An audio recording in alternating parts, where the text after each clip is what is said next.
Voilà, bonjour et bienvenue à ce webinaire qui est le dernier webinaire de notre projet Interreg Sudoé Fleurs locales. C'est un webinaire qui a pour objectif de restituer l'ensemble des livrables qu'on aura produits sur le volet socio-économique et sur le volet institutionnel. On l'a voulu volontairement très axé sur vos besoins, du moins les besoins des utilisateurs potentiels qu'on a identifiés. Notre travail, d'une certaine façon, aujourd'hui se termine. On est le 27 avril, le projet se termine le 30.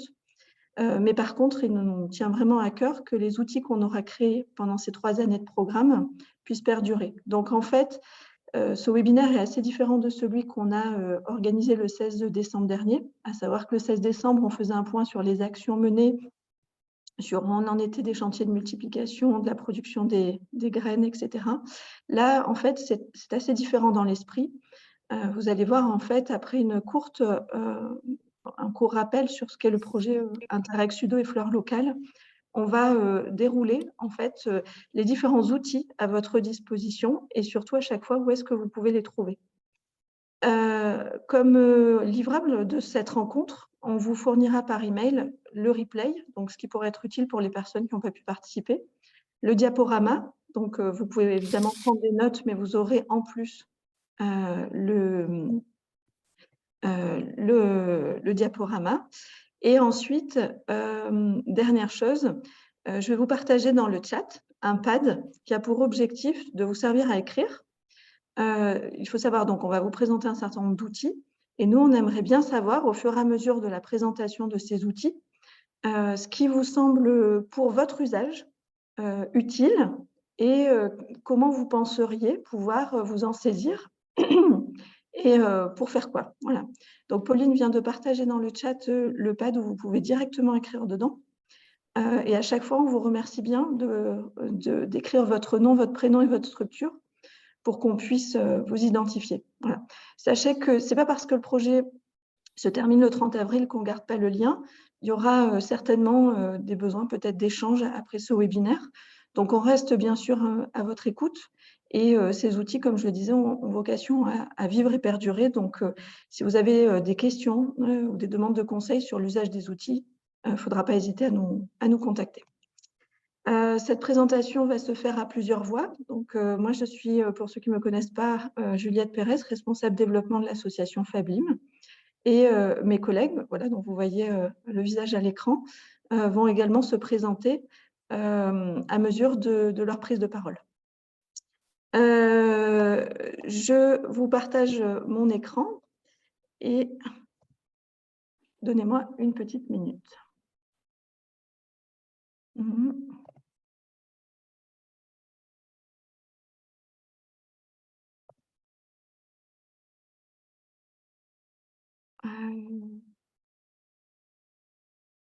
Voilà. Alors, excusez-moi, j'ai fait 2 choses à la fois, ça ne marche pas. Je vais faire, voilà, comme ça. Très bien.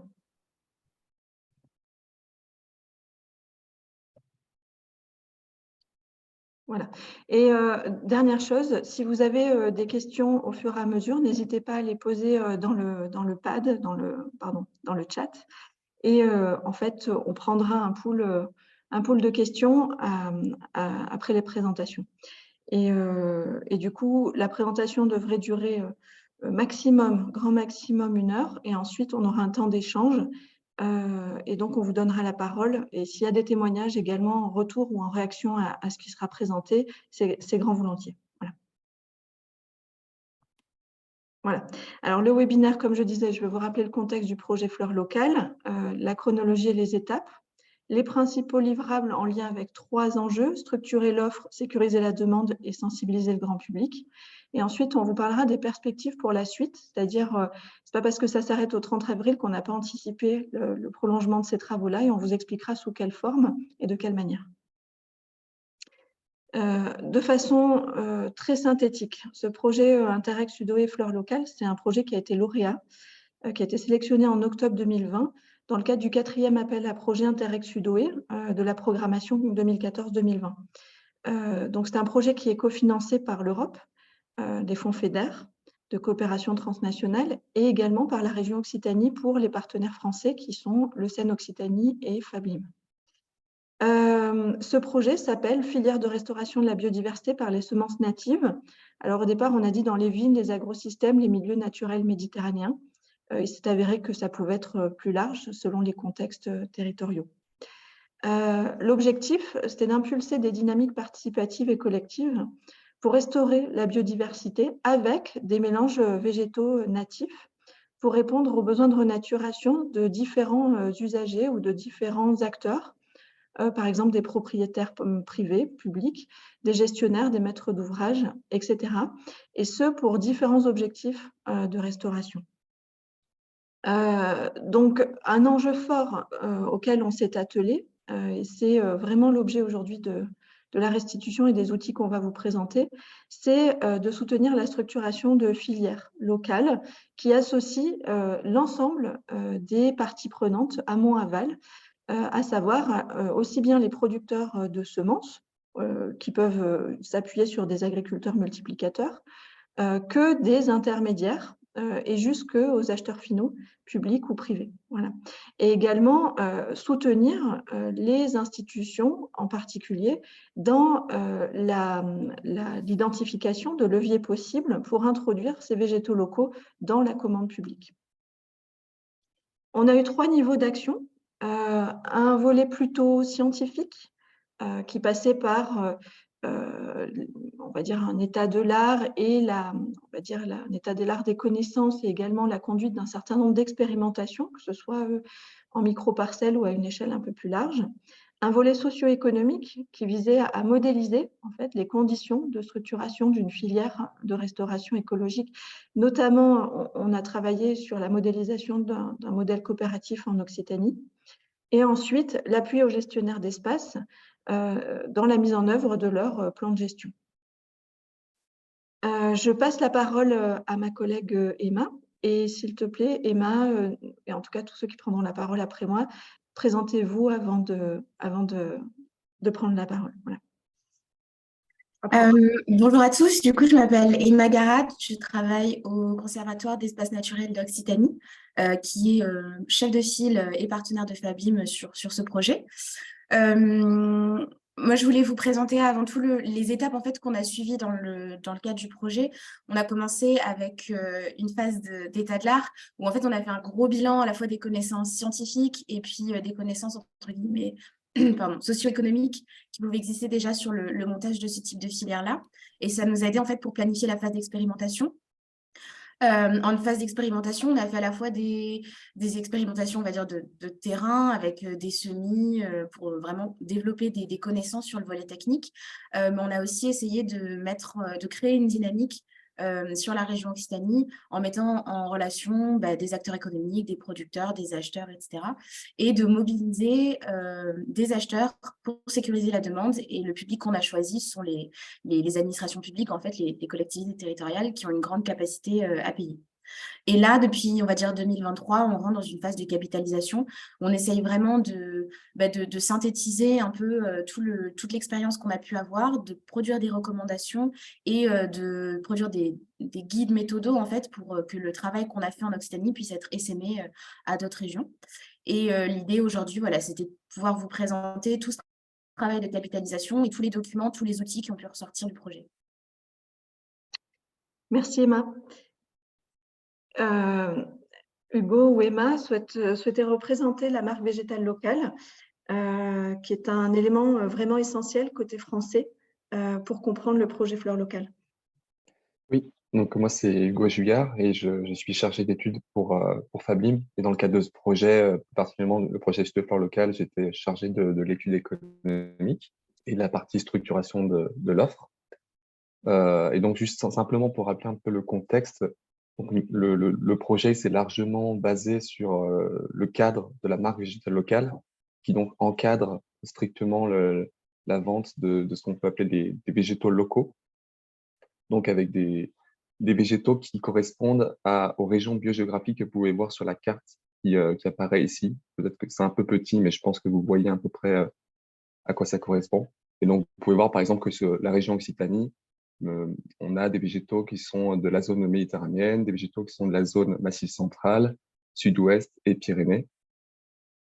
Et Et donc voilà, c'est dommage effectivement qu'aujourd'hui, il n'y ait pas les animateurs de la marque pour nous présenter un peu plus en détail cette marque. Mais si vous voulez plus d'informations, je vous recommande d'aller sur le site, donc, qui est sur le lien plus bas. Et, euh, et donc voilà, et je pense qu'on peut passer à la suite. Oui, et juste pour ceux qui ne connaissent pas le programme Sudoé, je ne l'ai pas rappelé parce qu'on l'a déjà dit à plusieurs reprises dans les précédents webinaires. C'est un programme de coopération qui concerne le sud-ouest européen. Donc, ça inclut le sud-ouest français, également l'Espagne et le Portugal. Donc, en fait, nous, on va vous présenter les livrables produits soit en coopération avec nos partenaires espagnols et portugais, soit qui sont spécifiques au contexte et aux besoins qu'on a identifiés côté français. Après, on vous présentera à la toute fin un outil informatique qui recense tous les livrables. Et si vous voulez aller plus loin, vous pourrez avoir accès sur cet outil également aux travaux qui ont été conduits en Espagne et au Portugal. Voilà. Merci pour cette précision. Et donc, bon, on va enchaîner avec la partie structuration de l'offre. Alors, Hugo, je te propose deux choses. Soit c'est moi qui déroule, soit je départage mon écran, je te laisse partager le tien pour dérouler à ton rythme, comme tu souhaites. Non, ça ne me dérange pas. Tu peux garder la main, je te dirai quand passe à la suivante. Tu peux passer à la suivante, d'ailleurs. OK. Très bien.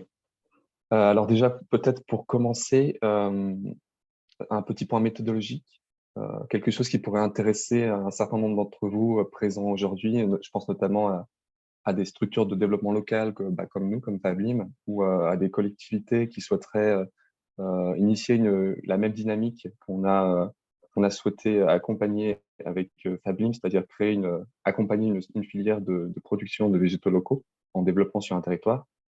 Donc nous, on a créé un guide méthodologique qui retrace un petit peu la méthodologie qu'on a pu suivre. Et donc, sans trop entrer dans les détails, mais vous aurez accès aux livrables.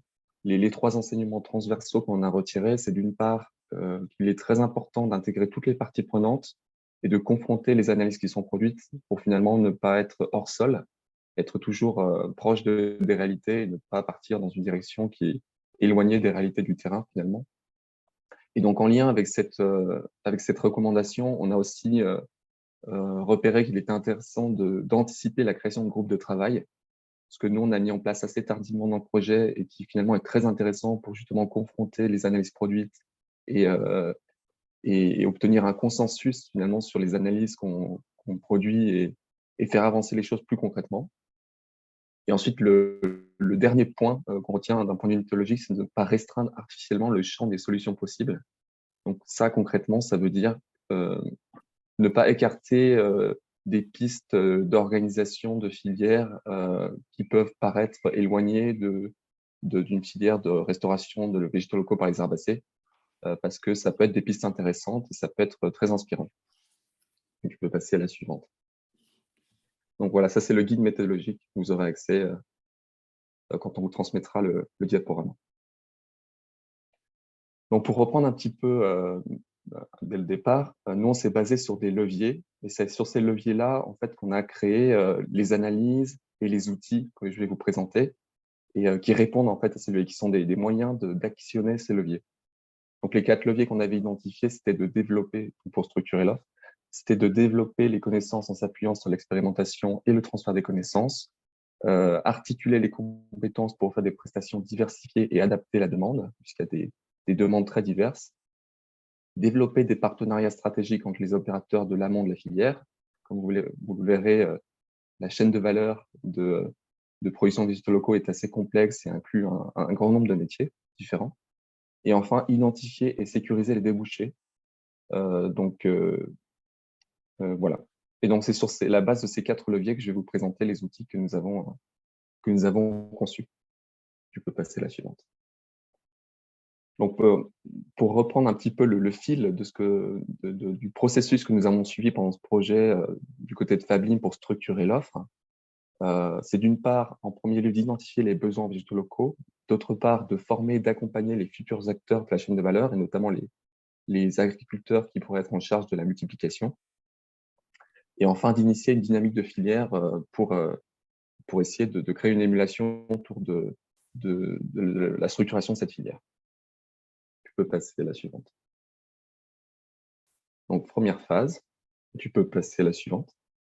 Identifier donc les besoins végétaux locaux. Donc là, ça pourrait intéresser un certain nombre d'entre vous, notamment, je pense, les porteurs de projets qui seraient intéressés par la production de végétaux locaux et qui souhaiteraient savoir finalement où se trouve la demande aujourd'hui en région Occitanie, où se trouve le besoin. Donc pour ça, on a produit plusieurs études économiques de marché en se basant sur 3 catégories d'acteurs.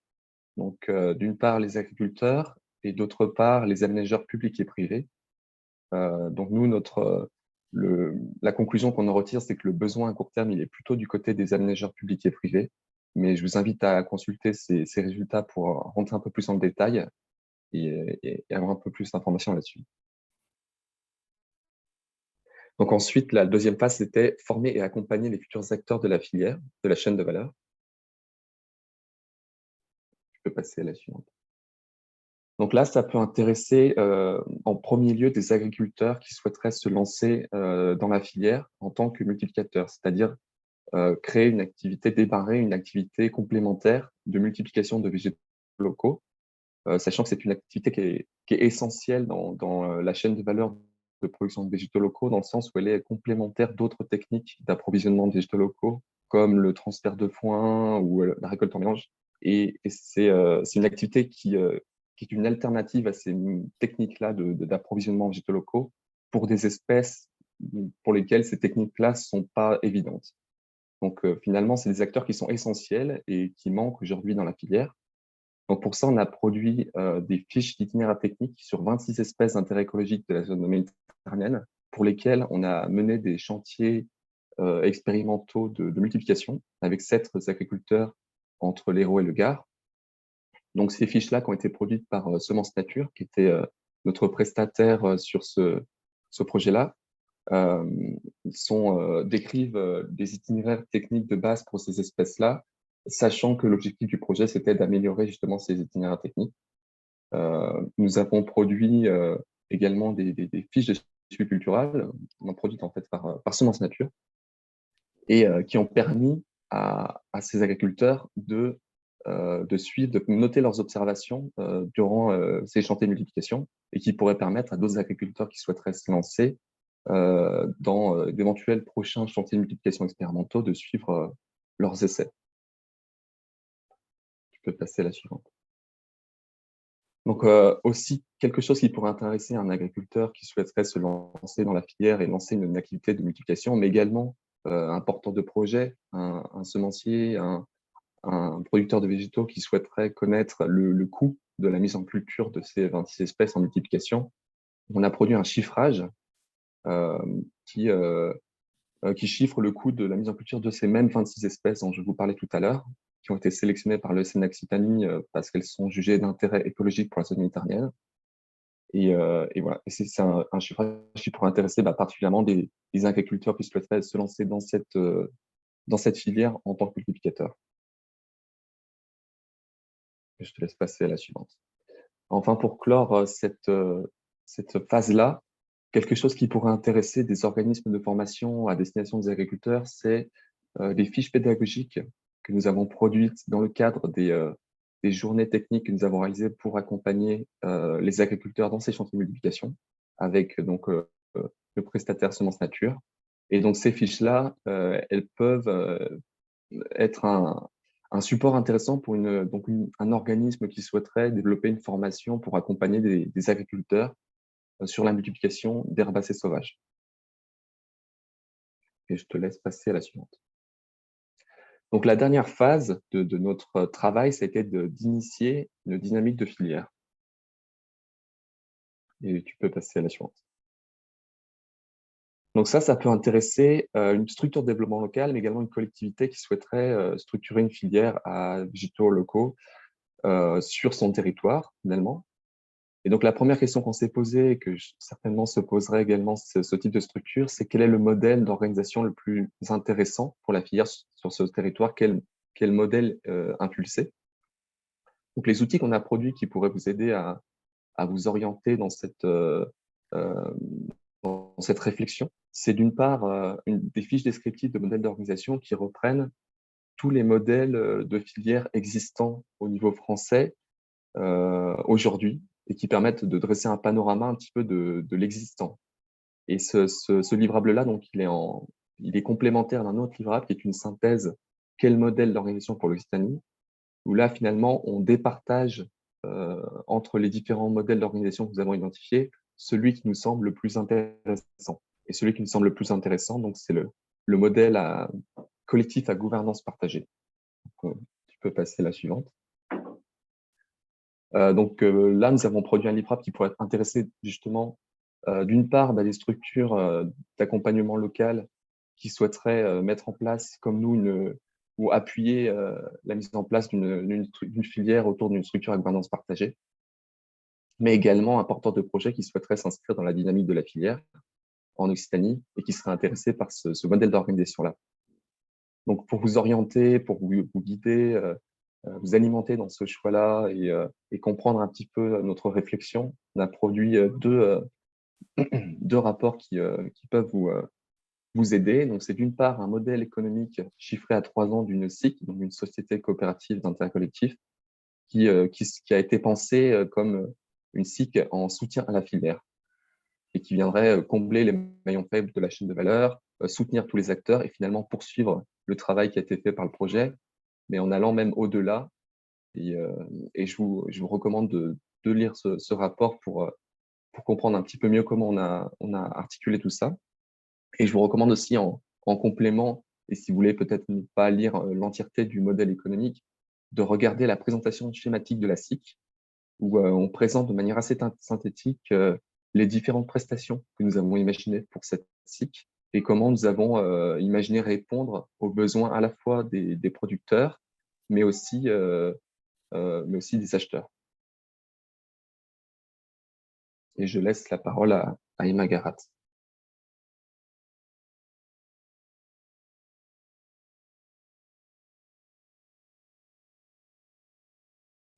Oui, merci. Est-ce que tu je vais prendre les mains si c'est possible. Voilà, c'est ce que j'allais te proposer. Voilà, je départage et normalement, tu as le partage d'écran qui est possible en autonomie.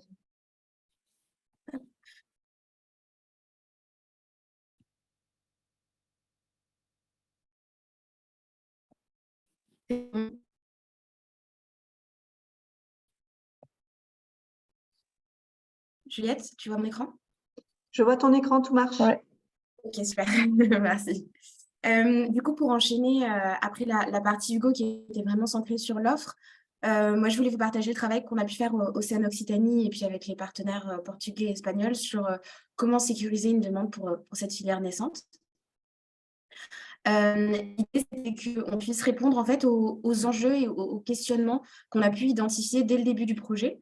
Donc, d'abord, un vrai manque de connaissances sur l'intérêt des végétaux locaux et de la marque végétale locale auprès des acteurs de la demande, des acheteurs.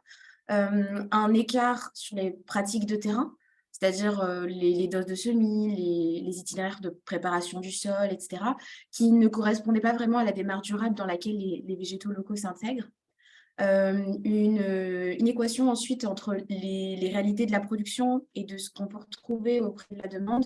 Par exemple, des producteurs qui nous disaient nous, on a des marchés où on nous demande de produire telle espèce en végétal local, alors que c'est des espèces qui sont pas du tout indigènes de la région méditerranéenne, donc qui sont impossibles à produire en végétal local. Donc voilà, des petites différences comme ça entre l'offre et la demande qui bloquaient un peu le développement de la filière.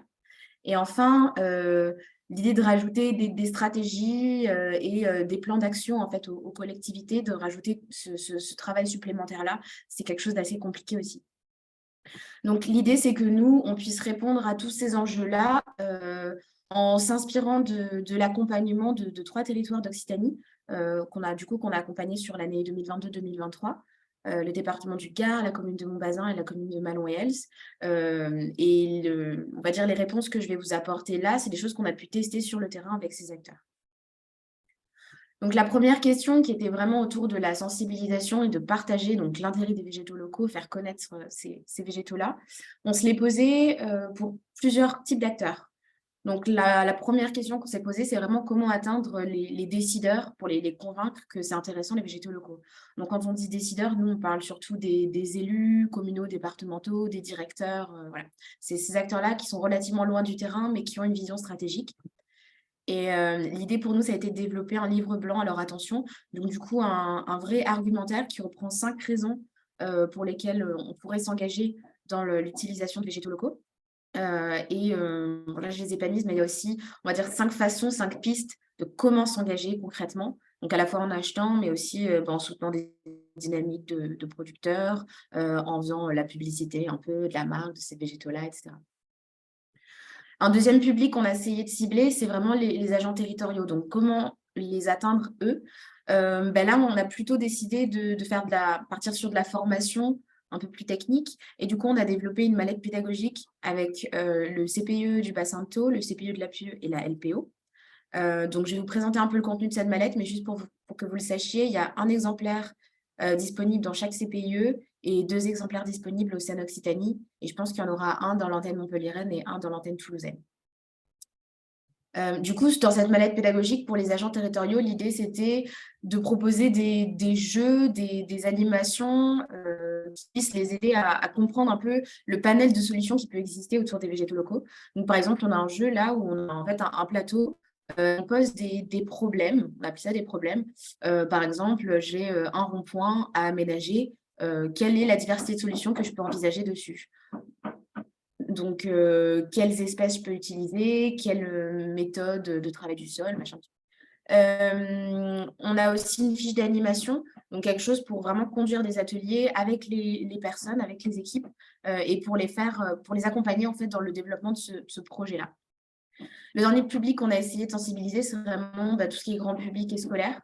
Et pour ça, on a produit des fiches d'identité pour connaître et reconnaître les plantes sauvages méditerranéennes. On a également un poster sur les fonctionnalités des prairies. L'idée, là, c'est de pouvoir interagir avec les gens et de leur présenter un peu tous les compartiments qui rendent leur fonctionnalité aux prairies. On a choisi les prairies parce que c'est un écosystème sur lequel on a beaucoup travaillé dans le cadre du projet. Mais voilà, l'idée, c'est vraiment d'aider les personnes à comprendre comment sont organisées les fonctions des écosystèmes. Et enfin, on a des frises. Bon, là, j'ai pas les photos, mais on a des frises coulissantes qui illustrent l'adaptation des végétaux locaux avec leur écosystème. Donc, en gros, l'alignement entre le cycle des oiseaux, le cycle des insectes, le cycle des plantes. Un deuxième enjeu, du coup, c'était l'enjeu sur l'évolution des pratiques de terrain, qui était assez important. Donc, une des premières questions qu'on nous a demandé, c'était je veux bien utiliser des végétaux locaux, mais quand est-ce que je choisis si je dois semer, comment je les trouve, comment je m'approvisionne. Donc, pour ça, on a produit des outils d'aide à la décision, où on a eu d'abord une... Je suis désolée, je ne sais pas si vous entendez les travaux chez moi. C'est peut-être pas très agréable. Un petit peu, mais ça ne dérange pas du tout. Ça va? Ok. Du coup, une des questions, c'était vraiment comment je choisis s'il faut que je sème, qu'est-ce que je sème et comment j'obtiens ces semences. Donc voilà, on a produit des fiches techniques et des fiches aussi qui permettent d'expliquer les différentes méthodes qui peuvent être utilisées pour récolter ces semences-là. Ensuite, on nous a demandé quelle espèce planter, semer ou planter. Donc là, en collaboration avec nos botanistes, on a pu produire des fiches espèces qui vont détailler pour un petit nombre d'espèces d'intérêt, en fait, les cycles de vie, la phénologie, la répartition, etc. Et puis des listes de mélange qu'on pourra utiliser dans certains contextes. Là, par exemple, je vous ai mis l'exemple de la fiche des couverts CIF d'intérêt faunistique et floristique. Un autre enjeu là que je vous ai présenté, c'était vraiment sur une équation entre la conduite des marchés, en fait, entre ce qui était fait au niveau de la demande et ce qui était possible au niveau de l'offre. Et du coup, on s'est demandé vraiment comment on peut structurer les marchés, surtout les marchés publics, pour favoriser l'achat de végétaux locaux. Donc, à l'aide de groupes de travail avec le département du Gard, on a pu produire un recueil de bonnes pratiques qui s'intègre dans je ne sais pas si vous connaissez du coup le guide prescripteur qui a été produit dans le cadre de la marque végétale locale, ça s'intègre en fait dans les recommandations qui sont faites par ce guide-là, mais en allant plus loin sur certaines thématiques. Donc, par exemple, sur la phase de sourcing, on a essayé de produire des questionnaires pour formaliser vraiment cette phase-là. Sur les CCTP, enfin, ouais, les cahiers des charges, en fait, on a essayé d'aller plus loin sur certaines rubriques, sur l'utilisation de variantes, comment on pouvait citer le label, etc. Donc voilà, on a ce recueil-là qui est vraiment fait pour guider l'achat de végétaux locaux et assurer une disponibilité en fait pour les acheteurs. Et enfin, voilà, un des blocages qu'on a eu, c'était comment je peux intégrer toute cette thématique-là dans des programmes qui existent déjà finalement et pas recréer de nouvelles choses. Et ben ça, je ne vais pas vous le détailler, mais en gros, vous pouvez le retrouver dans les stratégies et plans d'action qu'on a produits pour chaque territoire accompagné. Parce que du coup, tout ce travail que je vous ai montré là sur tous ces enjeux-là, il a été synthétisé pour nous dans l'élaboration de stratégies territoriales pour chaque territoire accompagné. Donc en gros, on a essayé de remettre en cohérence les usages de végétaux qu'il pouvait y avoir dans la collectivité. On a essayé de travailler sur les cadres réglementaires pour favoriser l'achat et l'utilisation de végétaux, favoriser la montée en compétences des agents et puis utiliser les agents publics. Donc voilà, tout a été synthétisé dans ces stratégies-là. Et si vous souhaitez animer des dynamiques similaires, on a produit un guide méthodologique qui est vraiment sur comment on a construit les plans d'action et les stratégies de ces territoires-là, donc avec les phases qu'on a pu suivre et puis des appuis méthodologiques pour animer des ateliers, etc. Et on a aussi le retour d'expérience de l'accompagnement de ces territoires avec des recommandations, ce qu'on a pu faire qui nous a paru très important et ce qu'on n'a pas pu faire et qui nous a manqué. Donc là, par exemple, je vous ai mis quelques grands enseignements. Par exemple, rester cohérent avec la stratégie de la collectivité. On a vu très vite que ça bloquait si on avait des compétences qui sortaient un peu du panel de compétences des collectivités. Favoriser le décloisonnement pour éviter en fait ce travail en silo qu'on peut avoir. On a essayé de bosser avec les services espaces verts, les services eau, les services environnement, la commande publique, les routes, etc. Et ça a vraiment enrichi, je pense, le travail qu'on a pu faire, impliquer les équipes à toutes les étapes, etc. Voilà. Emma, il y a une petite question pour toi, en fait, Oui. sur le livre blanc, en l'occurrence. Une question est posée sur le point numéro 5. À quel effort commun à l'horizon 2030 faites-vous référence? Peut-être ça vaut le coup que tu retournes le livre blanc. Du coup, je peux presque vous le montrer. Après, je vous montrerai peut-être le livre blanc. Mais du coup, sur l'horizon 2030, l'idée, c'est de faire référence aux stratégies globales à l'échelle de l'Union européenne. Qui sont les stratégies et puis les plans d'action qui sont détaillés à la fois à l'échelle nationale et à l'échelle régionale, qui vont vraiment mettre à disposition, débloquer des financements, des accompagnements, à la fois destination des acteurs publics et puis des porteurs de projets pour tout ce qui est innovation, solutions fondées sur la nature, toutes ces choses-là. Donc voilà, l'idée, c'est de dire qu'il y a une dynamique à l'échelle européenne et qu'on peut y participer, on peut suivre les directives, même pour les collectivités, tout ce qui est zéro artificialisation nette, zéro pesticide, etc. Voilà, c'est participer à toute cette dynamique commune qu'on a à l'échelle nationale et à l'échelle européenne.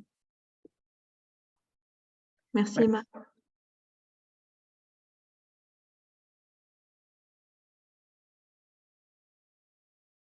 Parfait. Je pense que tu peux passer à la suite. Pauline, est-ce que c'est toi qui partages ton écran? Oui. Ok, très bien. Hop là.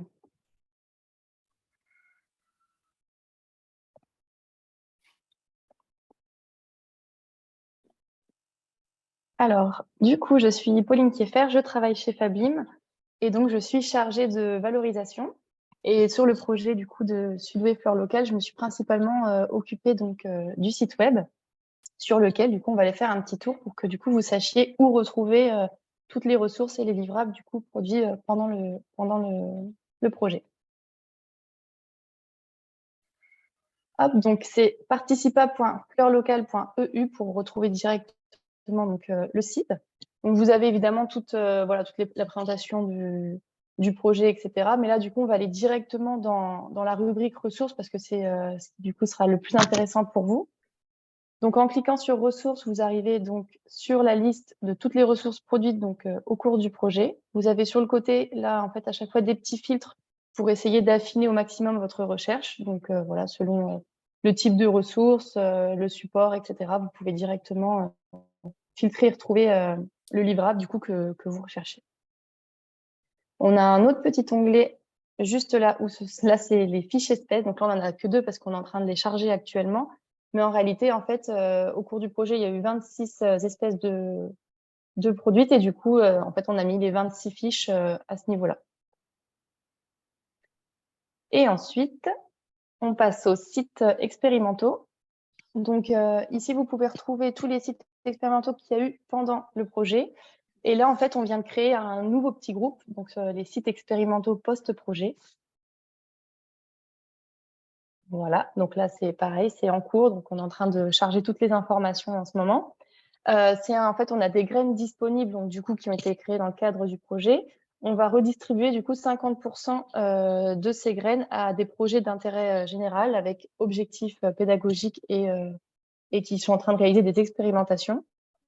Et donc, ce qu'on a fait, c'est qu'on leur a créé du coup cette petite rubrique où on va retrouver chaque structure. Donc là, pour le moment, il n'y en a qu'une seule, mais je crois qu'on en a 4 ou 5, avec la petite description.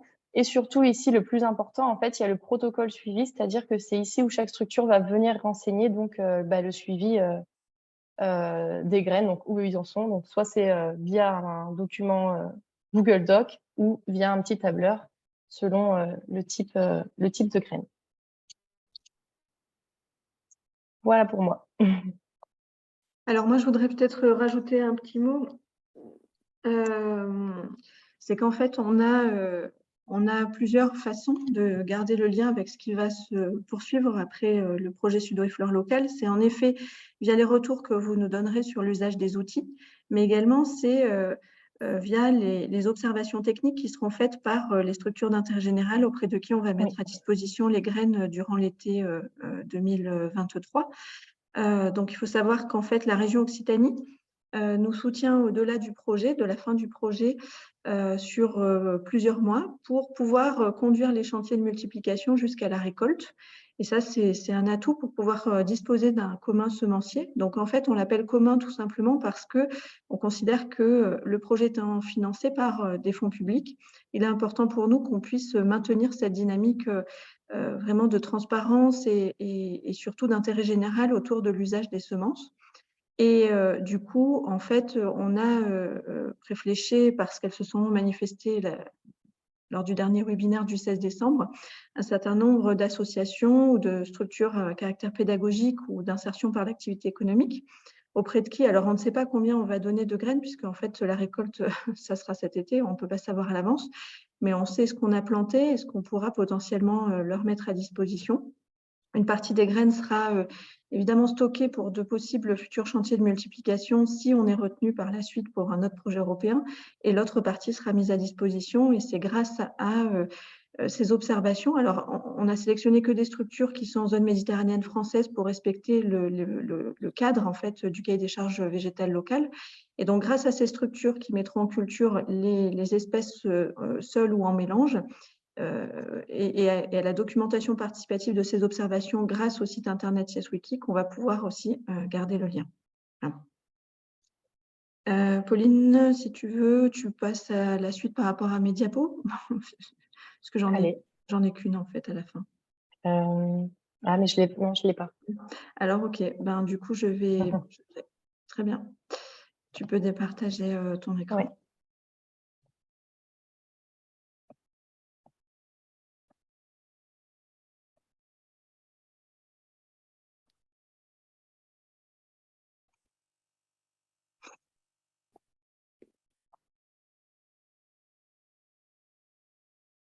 Donc, j'ai commencé à aborder un peu la chose. En fait, nous, il faut savoir qu'on a répondu, là, très récemment, au premier appel à projet de la nouvelle programmation Interreg Sudoé. Et donc, du coup, ce dépôt, pour ceux qui ne savent pas, se fait en 2 temps. Un premier temps où on dépose un dossier partiel, qui est peut-être partiel, mais qui est quand même assez, enfin, je veux dire, assez dense. Et donc ça s'est fait en français, en espagnol et en portugais à la fin du mois de mars. Alors, quelqu'un a un chien qui aboie? Si vous voulez bien couper votre micro. Merci. Du coup, en fait, on a reconfiguré le partenariat, ça c'est un élément important. Dans le projet Sudoé Fleurs Locales, on était 7, 2 Français, 2 Espagnols et 3 Portugais. Là, on est dans une nouvelle configuration avec 3 Français, 3 Espagnols et 2 Portugais. On a privilégié des acteurs moins tant scientifiques, comme c'était le cas dans Fleurs Locales, mais plus opérationnels, parce qu'en fait, l'objectif du projet est très ambitieux. C'est-à-dire, en fait, autant sur Fleurs Locales, l'objectif, c'était montrer la faisabilité de produire des graines sous cahier des charges végétales locales pour restaurer la biodiversité, etc. Là, aujourd'hui, on a déjà fait la preuve de la faisabilité. Alors, attendez, je vais couper le micro. Il y a quelqu'un qui n'a pas... qui ça va être... je passe. Voilà, j'ai identifié.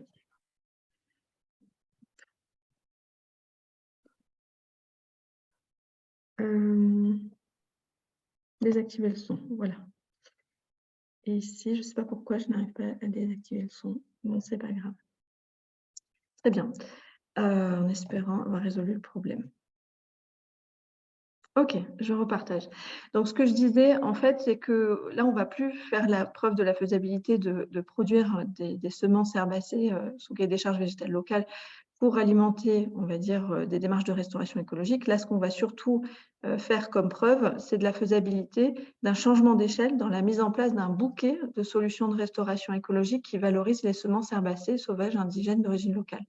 Donc ça, c'est pour nous essentiel et en ce sens, on s'est doté moins tant de partenaires scientifiques que de partenaires en capacité d'accompagner ce changement d'échelle par la mobilisation des différents maillons amont-aval de la filière et par, on va dire, l'animation autant de chantiers que l'animation de discussions, échanges autour du volet socio-économique institutionnel, on va dire, de ce changement d'échelle. Donc, en fait, on a 3 actions. Alors, attendez, hop, voilà. On a 3 actions. Alors là, bon, je les ai détaillées, mais une première étape qui sera de reprendre tous les livrables de Fleurs Locales, mais également d'autres programmes qu'on a identifiés à l'échelle européenne et qui traitent de cette question, pour essayer par une démarche de design de concevoir des outils encore plus pratiques et encore plus adaptés à la demande des usagers. Donc, c'est-à-dire parfois, on s'est aperçu qu'avoir des rapports de 30, 50 pages, 80 pages, ce n'était pas forcément ça que cherchaient les gestionnaires ou en tout cas les personnes qui sont vraiment dans l'opérationnel. Donc, du coup, on va essayer de travailler sur des outils qui peuvent être, par exemple, des outils d'aide à la décision, des foires aux questions documentées, qui peuvent être des cartographies, par exemple, d'espèces, de prairies, d'intérêt écologique dans lesquelles on pourrait potentiellement aller faire de la récolte en mélange. Donc, en fait, des choses qui sont assez pratiques, notamment numérisées, et qui vont permettre un accès plus facile à l'information qualifiée. Voilà. Deuxième étape, on va mettre en place un certain nombre de lieux de démonstration de cette reconquête par les végétaux locaux dans des milieux vraiment très diversifiés. Les Portugais, par exemple, sont très intéressés par la reconquête des milieux incendiés. Certainement qu'en France, ça va nous concerner de plus en plus également. Donc, en fait, les apports ou en tout cas les expérimentations de certains partenaires pourront alimenter en fait les réflexions d'autres partenaires. Et l'intérêt en fait de collaborer avec des acteurs plus au sud, pour nous, c'est quand même d'anticiper les évolutions du changement climatique, parce que dans nos partenaires, on a par exemple la région de Murcie, qui dispose de climats tout à fait originaux aujourd'hui, mais qui seront peut-être pas originaux demain, avec des climats arides, semi-arides, etc. et des enjeux forts, par exemple, de lutte contre l'érosion, etc. Donc, du coup, en fait, on a vraiment sélectionné des milieux très diversifiés pour pouvoir nourrir cet enjeu d'échange, en fait, de résultats, de pratiques, en se disant qu'à plusieurs et de façon décentralisée, on pourra produire des résultats qui intéresseront tout l'ensemble. Voilà. Et donc, dans les 3 modalités de restauration écologique qu'on a retenues, il y a le brossage, le transfert de foin, et puis après, on a retenu également la récolte et la récupération des graines, ce qu'on appellerait en fond de grange, voilà, etc. Ensuite, ce qu'on souhaite, c'est ne pas rester sur une dimension technique en se disant, voilà, on a réussi à mettre en place X chantier de restauration écologique formidable. On veut montrer que ça, c'est viable économiquement et qu'on peut, à terme, envisager que ce projet puisse vivre par lui-même, par la mise en place de structures économiques adaptées dans laquelle chacun y retrouverait, on va dire, son compte. Et donc, du coup, on a prévu une action qui consiste en l'animation d'un dispositif participatif multi-acteurs qui permettra de concevoir, tester de nouveaux modèles de coopération économique. Alors, en France, on l'a amorcé, hein, comme a dit Hugo, via l'étude de faisabilité de la conception d'une société coopérative d'intérêt collectif et la planification financière à 3 ans de ce que pourrait être son développement. Mais on veut passer à l'étape, c'est-à-dire en fait pas seulement montrer qu'il y aurait un modèle économique possible, mais c'est passer à l'action et accompagner la création de ces modèles économiques collectifs. Voilà, et donc dans le cas par exemple qu'on envisage en France, il pourrait y avoir aussi bien un modèle économique qui consistera en l'autoproduction de semences, par exemple des éleveurs qui veulent restaurer leurs prairies et qui du coup autoproduiront leurs propres semences pour leur usage, et aussi la fourniture de produits-services à des tiers selon un catalogue commun qui peuvent être par exemple des services de formation, qui peuvent être un catalogue commun d'espèces et la réponse à des appels d'offres, etc. On va garder, bien sûr, l'accompagnement des autorités publiques et des entreprises privées qui seront désireuses d'introduire des semences herbacées dans les processus de restauration, et on animera encore des journées grand public. Il faut savoir que dans nos partenaires, on a essayé de couvrir l'ensemble des compétences nécessaires à la conduite du projet. On a des conservatoires, on a donc conservatoire d'espaces naturels en France, conservatoire également dans la région de Murcie, qui est un conservatoire géré par la région directement. On a des acteurs du développement, comme par exemple Morcolab au Portugal, Recherche-Développement, on va dire, Fablim, ou l'association forestière de Soria en Espagne. Et après, on a des acteurs plus économiques, comme par exemple la Chambre de commerce de Badajoz, qui dispose d'une compétence sur l'accompagnement des politiques RSE des entreprises et du coup est très intéressée pour voir de quelle façon en fait cette démarche peut faire partie de la politique RSE et de l'engagement sociétal des entreprises. Ce projet, du coup, on aura la réponse, en gros, notre classement par rapport au dépôt qui a été fait en première phase, on aura le classement en juillet. Si tout va bien, on déposera un dossier complet pour le mois d'octobre. Et si tout va bien, on pourra disposer de crédits pour continuer le programme dans sa nouvelle configuration à partir de janvier 2024. Donc, nous, on est activement mobilisés. Donc, cette année-là, c'est un peu 2023, une année de transition. On termine Fleur Locale, on met à disposition les outils, on finalise, en tout cas dans le cas de Fablim, les chantiers de multiplication d'espèces jusqu'à la récolte et on met à disposition les graines produites pour d'autres usages en Méditerranée. Et en gros, en parallèle, on travaille ardemment à cette candidature, ce qui nous a demandé, vu qu'on a reconfiguré le partenariat, à revoir nos habitudes, puisqu'on a intégré des nouveaux, et donc du coup, ça a demandé quelques ajustements, mais on est globalement très satisfait de la façon dont on a réussi à produire du collectif et du commun dans ce travail avec nos nouveaux partenaires.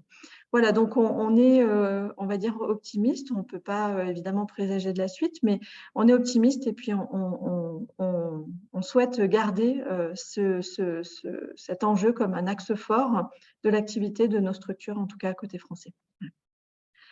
Merci pour votre attention. On a beaucoup parlé. Maintenant, je vous propose qu'on ait un temps d'échange.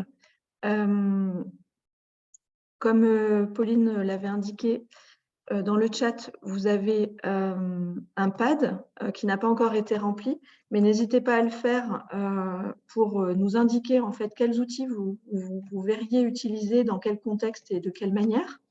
Et on se tient à votre disposition là tout de suite pour répondre à vos questions, que ce soit de façon, on va dire, très précise sur tel ou tel aspect que vous n'avez pas forcément saisi, ou que ce soit en fait sur les suites du projet et puis les coopérations qu'on pourrait tisser.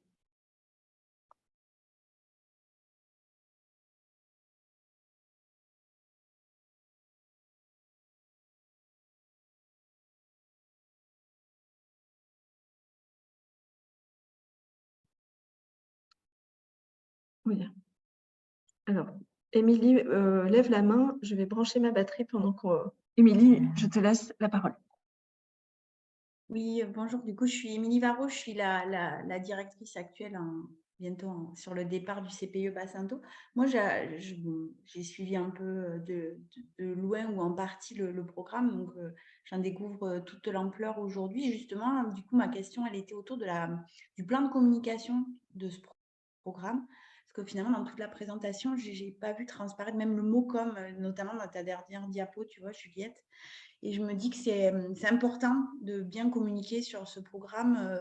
Quand je dis plan de com, c'est vraiment presse, web, médias, pour justement porter aussi à connaissance par un biais différent aussi. La sensibilisation, c'est important, c'est pas moi qui veux dire le contraire. Mais voilà, ce qui ne se voit pas n'existe pas, souvent, je dis à l'équipe. Donc voilà, je voulais savoir qu'est-ce qui était travaillé autour de ce plan de com. Juliette, tu as coupé ton Pardon, micro. oui. Ouais, je vais laisser parler Pauline parce qu'en fait, c'est elle qui était dans l'équipe française la plus impliquée sur le plan com en lien avec la responsable com espagnole. Et Pauline, je ne sais pas, donne-nous peut-être quelques exemples de ce qui a été produit et diffusé et des canaux utilisés. Il y a eu bon, chaque partenaire du coup diffusé dans son réseau. Donc par exemple, nous, aux côtés de Fablim, on faisait notre Fablim et Sen, pardon. On faisait une petite newsletter du coup tous les 2 mois que du coup on relayait donc chacun dans son réseau. Après tout ce qui est aussi voilà, LinkedIn, Twitter, ça chacun fait du coup avec ses réseaux. Et après au niveau des partenaires espagnols et portugais, peut-être par rapport à nous, ils ont un peu plus publié dans la presse, hein, dans les journaux, voilà, articles même en ligne, etc. Ils avaient un petit peu plus, dès qu'ils avaient un événement, un webinaire ou un peu l'avancée du projet, il y a eu quelques publications comme ça. Et après, nous, c'est vrai que Sen et Fablim, on a plus fait quand même le choix d'une newsletter bien établie tous les 2 mois. Mais on n'est pas apparu dans la presse, en tout cas. Mais là, je dirais que la newsletter quand même était pas mal, en tout cas diffusée, lue, puisqu'on avait quelques statistiques. Oui. Mmh. Là. Et en fait, disons qu'on avait des actions vraiment transnationales, ce qui n'est pas évident, hein, je vous le dis, au niveau de la langue. Parce qu'en somme, il n'y a pas vraiment de langue officielle hein, dans ce programme. Donc, faire une newsletter en anglais qui soit transnationale, ça limite la lecture dans chacun des pays. La langue espagnole, dans la nouvelle version là, de Flore, est privilégiée, mais pareil, ça peut limiter la lecture. Donc, en fait, on a fait un gros travail d'adaptation. Et un autre élément, c'est qu'autant que faire se peut, on a chaque fois essayé de se valoriser les uns les autres. Chaque fois qu'on communiquait, on essayait de rappeler ce qui se fait en Espagne, ce qui se fait au Portugal et inversement. Et donc, je pense qu'avec la somme le YesWiki, les newsletters, et d'ailleurs, le YesWiki il va perdurer, hein, le YesWiki, les newsletters, les webinaires et les articles de presse, la trace pourra certainement être conservée. Mais en tout cas, nous, on s'est dit que si les Espagnols qui sont propriétaires, en fait, aujourd'hui, qui hébergent le site internet fleurlocal.eu et le sous-domaine YesWiki décident de le supprimer parce qu'ils n'ont plus envie de maintenir l'hébergement, nous, de toute façon, on récupérera les bases de données pour pouvoir les stocker, soit sur un sous-domaine du site de Fablim, soit sur un sous-domaine du site du conservatoire. Comme ça, au moins, il y aura une continuité et les personnes qui veulent piocher dedans pourront continuer à le faire. Voilà.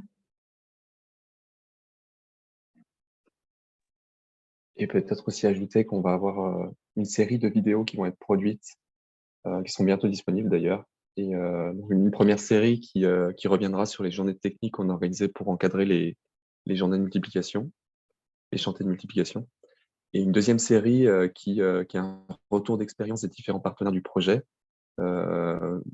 où assez succinctement chacun revient sur son expérience, ce qui l'a intéressé, ce qu'il considère comme une réussite et comment il envisage la suite par rapport à ce projet.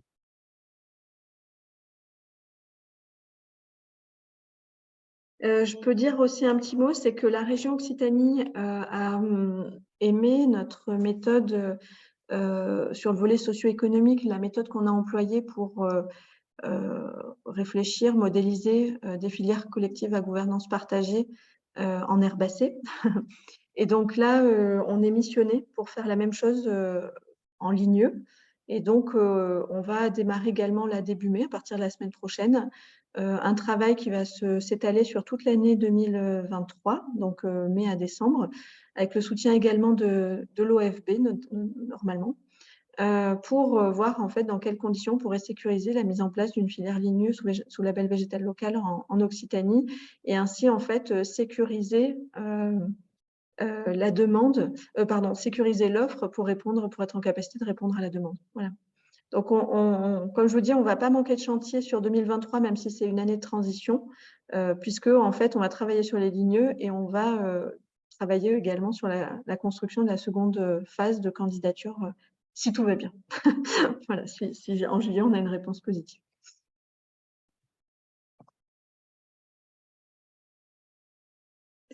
Je vous laisse encore peut-être 2 minutes réfléchir si vous avez des questions. Sinon, on va pouvoir clôturer ce webinaire. Donc, n'hésitez pas s'il y a des dernières réactions que vous voulez partager avec nous. C'est maintenant.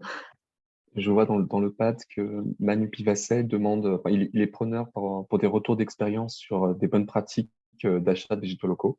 Je ne sais pas si quelqu'un présent à ce webinaire pourrait faire un petit retour d'expérience, ou alors peut-être que Emma, tu peux prendre la parole.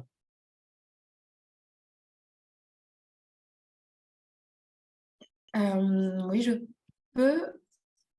Après, sur les bonnes pratiques, on va dire que nous, on a 3 grands principes transversaux, qui est l'anticipation pour assurer la disponibilité, faire du lien avec les producteurs, donc en fait éviter les intermédiaires qui aujourd'hui sont pas forcément je dirais pas compétents, mais qui n'ont pas vraiment la connaissance des espèces locales, de leur mode de culture, etc. Du coup, voilà, essayer de se rapprocher au maximum des semenciers, des pépiniéristes qui connaissent bien leur métier, à garder de la souplesse dans l'élaboration de tous les documents techniques. Donc voilà. Et une fois qu'on a établi, qu'on a posé ces grands principes, l'idée, c'est de pouvoir reprendre toutes les étapes de la conduite, de l'élaboration et de la conduite d'un marché en donnant des pistes pour de bonnes pratiques, en fait. Donc, comme je vous disais, la première étape, c'est la définition du besoin, mais ensuite, mettre en place une phase de sourcing systématique, c'est parfois très adapté. Et puis, parfois, en fait, après une phase de sourcing, on se rend compte que il y a moyen de faire un marché, sans pub, sans concurrence. Donc en fait, on n'a même pas besoin de passer par la rédaction de CCTP et toute cette mise en concurrence-là. Pour les acteurs publics, c'est souvent un gain de temps. Mais si on doit passer par la rédaction du marché, quel marché on va structurer? Est-ce qu'on fait un marché séparé pour la fourniture végétale? Est-ce qu'on rentre ça dans un marché de travaux? Voilà. L'idée, c'est de pouvoir accompagner à la prise de décision quand on va dérouler en fait tout le travail qu'on peut avoir quand on se dit j'ai une opération de végétalisation. Comment je m'y prends pour être sûre que le jour de la plantation, j'ai bien les végétaux que je veux, les espèces que je veux, en quantité que je veux, qu'on puisse assurer ces disponibilités-là. Et puis aussi de donner des pistes sur l'analyse des offres pour vraiment concrètement favoriser les répondants qui proposent des végétaux locaux. Parce que bien souvent, on se base, enfin le critère maximal, enfin le critère pardon, principal, c'est le prix. L'idée là, c'est qu'on puisse jouer sur tous ces critères-là pour vraiment favoriser la sélection des fournisseurs de végétaux locaux. Voilà, et ce guide-là sera disponible dans quelques semaines, il ne sera pas disponible tout de suite, il est encore en cours de construction et en cours de relecture. Merci Emma. Pas d'autres réactions? Pardon, excusez-moi. Antoine nous dit: je serais intéressé pour une étude d'implantation de fleurs locales dans le cirque de Mourez en collaboration avec la mairie. Vers qui dois-je m'orienter? Et aussi pour une étude sur les ligneux en milieu pastoral. Peut-être Antoine, ce serait possible d'en dire plus sur qui vous êtes?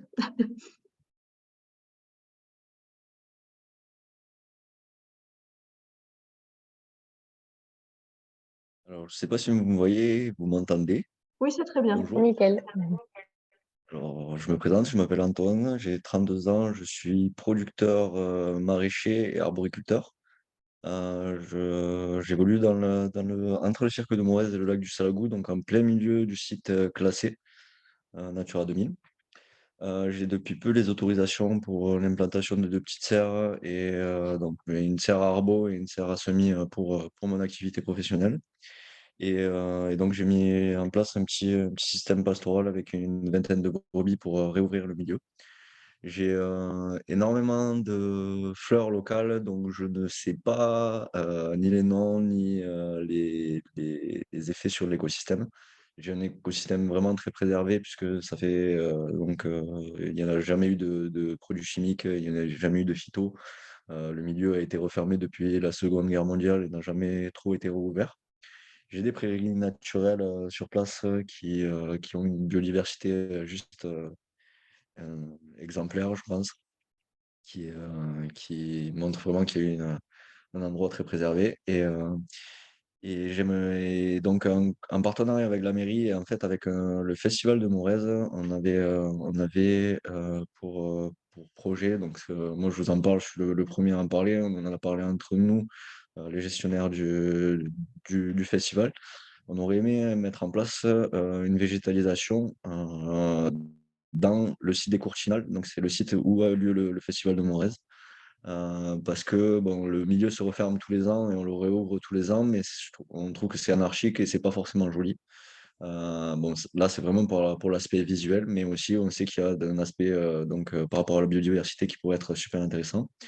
Il y a au niveau de la mairie, en ce moment, là, il y a eu un appel à projet, mais un appel d'offres qui a été fait pour la réouverture de 60 hectares dans le cirque. Normalement, c'est l'ONF qui devrait s'en occuper. Il y a énormément de moyens qui sont mis en place pour cette réouverture. Je crois que c'est une enveloppe de 6 à 700 000 euros. Donc voilà, on aimerait, en superposition de tout ce travail préalable, pouvoir réimplanter des espèces locales qui soient bénéfiques pour la biodiversité.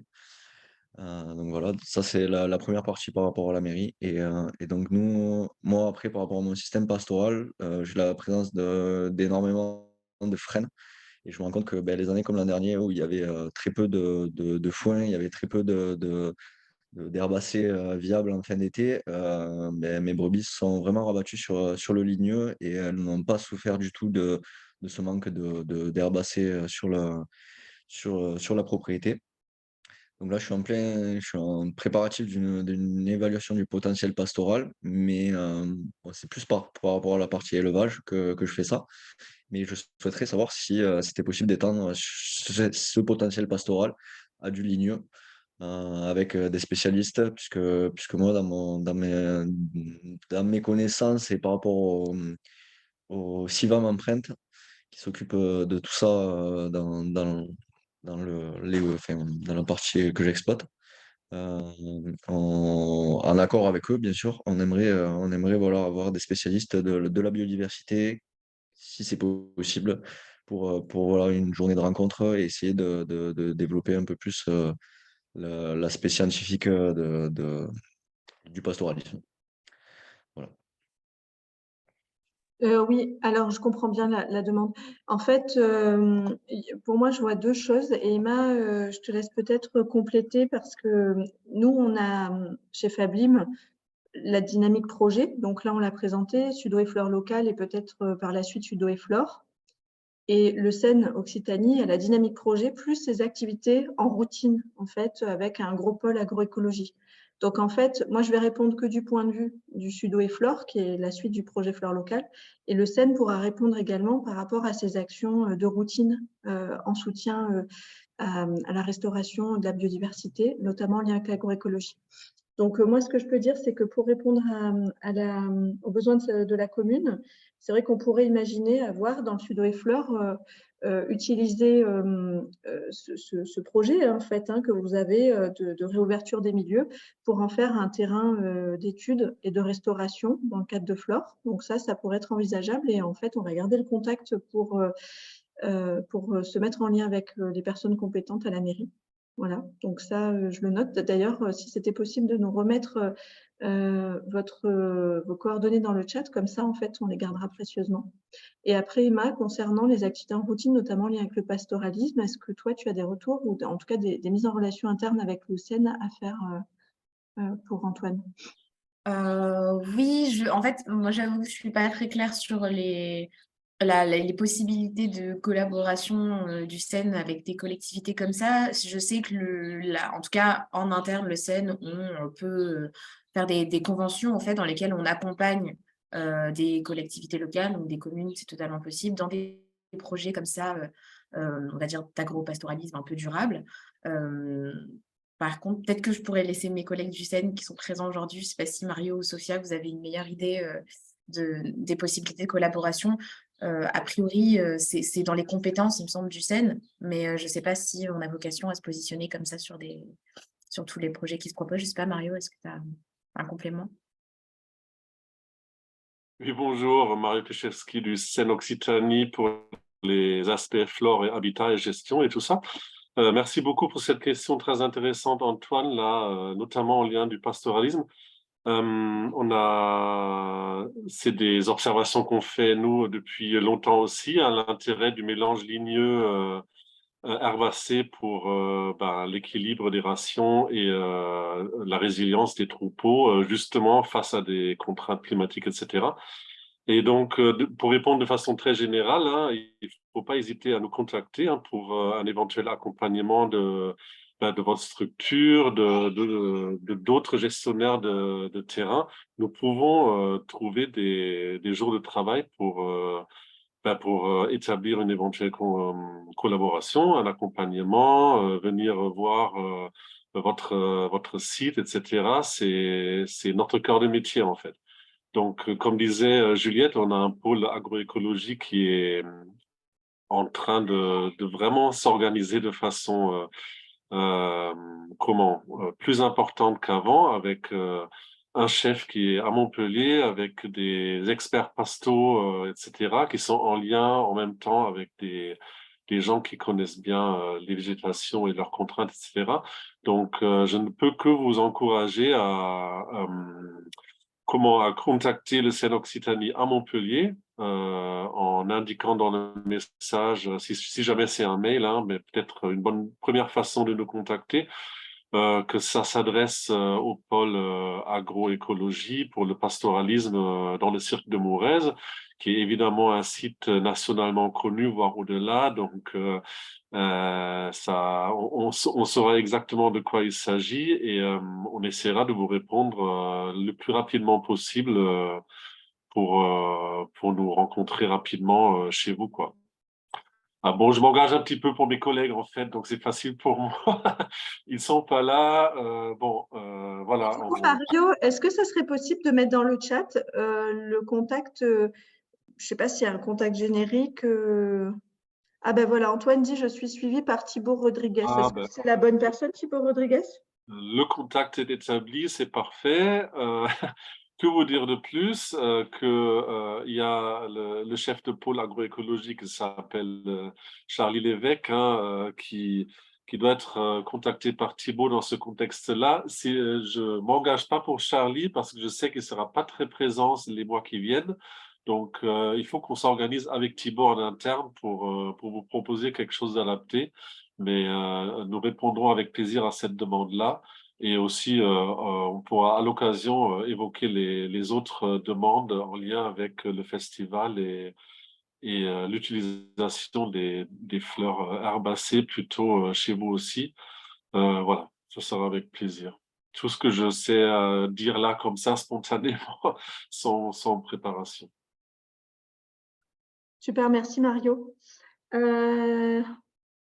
Alors, voilà. Et Antoine, ne pas hésiter à nous mettre vos coordonnées là dans le chat, comme ça on les gardera précieusement. Il y avait donc une question de Franck Emmanuel, mais je vois que Emma a répondu, donc c'est bon. Je vous laisse encore peut-être 2 minutes, et sinon, je ne sais pas, Semence Nature, Victor, je vois que tu es là.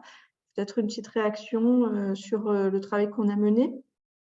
Ouais, bonjour. Bonjour à tous et merci pour cette présentation et voir qu'il y a un peu de monde qui suit ce projet. Donc nous, on est entreprise de production. Donc moi, je suis un collègue de Lionel qui, lui, a monté Semence Nature il y a 4 ou 5 ans maintenant. Et en fait, on fait de la production. Donc c'est ce pourquoi on nous a missionné sur le programme Sudo et Flore, donc à l'accompagnement de ces 7 producteurs sur les espèces qui ont été mises en production. Donc chez certains, on avait une centaine de mètres carrés, d'autres jusqu'à 500 à 600 mètres carrés. Voilà, donc ça représente une surface totale pour le projet qui avoisine les 2300 mètres carrés, donc ce qui commence à être assez important au vu du nombre d'espèces qui ont été sélectionnées. Et voilà, les développements des livrables, là, je vois qu'il y a même des fiches espèces qui se relaient par rapport à celles qui ont été produites par le CEN, donc il sera intéressant sûrement de les comparer. Et je tenais aussi à ajouter peut-être une remarque vis-à-vis de ce qu'a dit Hugo concernant ces fiches techniques. Pardon, le téléphone sonne beaucoup en ce moment. Je raccroche. Attendez, désolé, hein. Bonjour, je peux vous rappeler dans une demi-heure?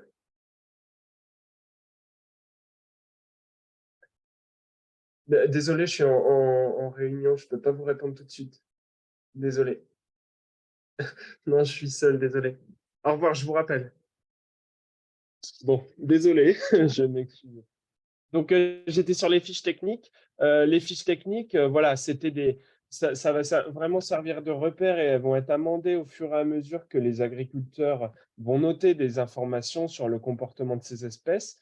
Nous, on les a construites à partir de données biblio qu'on a trouvées dans des articles et également d'analogies sur des espèces qu'on multiplie plus dans d'autres régions et qui peuvent se prêter un petit peu en termes de comportement aux espèces qu'on a mis en place il y a quelques mois dans le cadre du projet. Donc, c'est vraiment des fiches techniques qui aujourd'hui vont pas être, c'est pas la voie royale pour sortir beaucoup de semences de ces espèces, mais c'est une première base qui va être amendée. Voilà, et en fait, ça va être amendé grâce aux tableaux et suivis culturaux qu'on termine et qu'on envoie pour clôturer ce projet. Voilà, mais en tout cas, super intéressant. Semence Nature a vraiment été... ça nous a beaucoup servi à la fois sur l'aspect expérimental et puis également, on a vu tout un tas de systèmes différents qui vont être mis en place par ces différents producteurs au niveau des matériels, des designs des planches de culture. Donc, ça va vraiment être intéressant de voir ce que ça donne au fur et à mesure de l'été et puis des saisons à venir. Super, merci. Merci beaucoup, Victor, pour ce retour. Et je ne sais pas s'il y a d'autres semenciers qui sont là aujourd'hui. Je ne crois pas en avoir vu. Non. Il y a des réactions, notamment sur, en fait, est-ce qu'on va faire essaimer le projet ailleurs que dans l'espace sud-ouest et notamment là, nos travaux en zone méditerranéenne. Visiblement, il y a des personnes intéressées sur le bassin parisien. Donc, du coup, peut-être qu'il faudra faire un petit inventaire de ce qui, dans les livrables de fleurs locales, est utilisable en l'état et ce qui demanderait un travail spécifique. Mais en tout cas, pareil, on reste en contact. La boîte à outils est complètement à votre disposition. Et si vous voyez des choses intéressantes qui peuvent être transférées moyennant, je ne sais pas, une petite adaptation, nous, on vous donnera, alors c'est quelque chose que je n'ai pas dit, mais c'est tellement intuitif pour nous qu'on le rappelle plus maintenant, c'est que tous les contenus sont open source. Donc, ça veut dire quoi? Ça veut dire que si vous, je ne sais pas, à Paris, vous voyez un contenu intéressant, du moment que vous citez l'auteur et la source, si vous voulez le modifier, le nourrir, je ne sais pas, l'adapter à vos contextes, etc., nous, on peut vous fournir les textes d'origine, en fait, hein, au format modifiable. Voilà. Et pour compléter ça, sur la mallette pédagogique, j'ai oublié de le dire aussi, on a donc une version solide, quoi, une version imprimée qui sera disponible en région Occitanie, mais les contenus en ligne, toutes les versions imprimables, etc., seront disponibles aussi en format PDF sur la plateforme pour pouvoir l'imprimer chez vous.